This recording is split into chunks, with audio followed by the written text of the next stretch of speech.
வெற்றி கழகம் துவங்கி ஓராண்டை கடந்த நிலையில் அன்றாடம் பொதுமக்கள் சந்திக்கும் பிரச்சனைகளுக்கு தீர்வு காண தாவேவேகா தொண்டர்களுக்கு கட்சியின் தலைவர் விஜய் ஆணையிட்டுள்ளார். இந்நிலையில் கோடை காலம் துவங்கியதை அடுத்து பொதுமக்கள் தாகம் தீர்க்க ஆங்காங்கே நீர்மோர் பந்தல்கள் அமைப்பதில் தாவேகாவினர் தீவிரம் காட்டி வருகின்றனர். தமிழக வெற்றி கழகத்தின் தலைவர் தளபதி ஆணைக்கிணங்க அகில இந்திய பொதுச் செயலாளர் முன்னாள் சட்டமன்ற உறுப்பினர் கோவை புறநகர் கிழக்கு மாவட்டத்திற்கு உட்பட்ட பகுதிகளில் சுமார் 20க்கும் மேற்பட்ட இடங்களில் நீர்மோர் பந்தல்கள் அமைக்கப்பட்டு பொதுமக்களுக்கு மோர், தண்ணீர், பழங்கள் வழங்கப்பட்டன. அதன்படி முதலாவதாக ஒண்டிப்புதூர் கதிர்மில்ஸ் அருகே அஸ்வின் ஏற்பாட்டில் அமைக்கப்பட்ட நீர்மோர் பந்தலை கிழக்கு புறநகர் மாவட்ட செயலாளர் பாபு திறந்து வைத்தார்.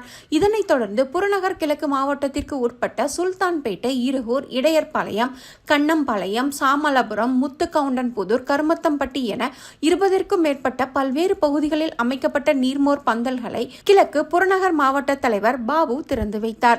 இந்நிகழ்ச்சியில் மாவட்ட கழக நிர்வாகிகள், இணை செயலாளர் சபரீஷ், பொருளாளர் சரவணகுமார், துணை செயலாளர் மோகனப்பிரியா, செயற்குழு உறுப்பினர்கள் ராஜா, வினோத்குமார் மற்றும் கழக நிர்வாகிகள் சுல்தான்பேட்டை அக்ஷயாஸ், பிரகாஷ், சரவணன், கனியூர், பாலு, விக்னேஷ், இளையராஜா, வெங்கடேஷ், ஜெயச்சந்திரன், நவீன், கௌதம், அரசூர், நவீன், கௌதம், சந்தோஷ், கௌதம், மகளிரணி நிர்வாகிகள் ராஜேஸ்வரி, ஆரோக்கியம், இலா உட்பட இளைஞரணி, மாணவரணி, மகளிரணி என கட்சி நிர்வாகிகள், தொண்டர்கள், பொதுமக்கள் என பலர் திரளானோர் கலந்து கொண்டனர். தமிழக வெற்றி கழகத்தின் சார்பில் தளபதி ஆணைக்கிணங்க மாநில பொதுச் செயலாளர் அவர்களின் அறிவுறுத்தலின்படி கோவை புறநகர் கிழக்கு மாவட்டம் சார்பாக அஸ்வின் அவர்களின் ஏற்பாட்டில் இன்னைக்கு கதிர்மில்ஸ் பஸ் ஸ்டாப் அருகில் இன்னைக்கு நீர்மோர் பந்தல் தொடங்கியிருக்கிறோம்.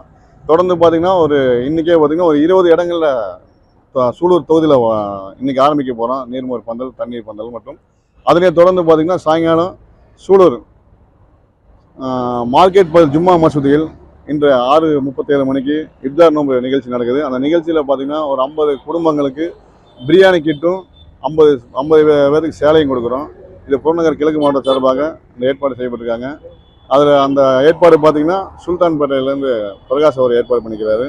அது ரொம்ப சந்தோஷமான நிகழ்வு. மக்களுக்கான என்ன தேவைகளோ தொடர்ந்து நம்ம தமிழக வெற்றிகளும் தொடர்ந்து செய்து கொண்டிருக்கிறோம். இது கோயம்புத்தூர் மட்டுமல்ல, தமிழ்நாடு ஃபுல்லுமே இந்த நற்பணிகள் பண்ணிட்டு இருக்கிறோம். இது வாய்ப்பளித்த தளபதி அவர்களுக்கு இந்த நேரத்தில் நன்றி தெரிவிச்சுக்கிறோம்.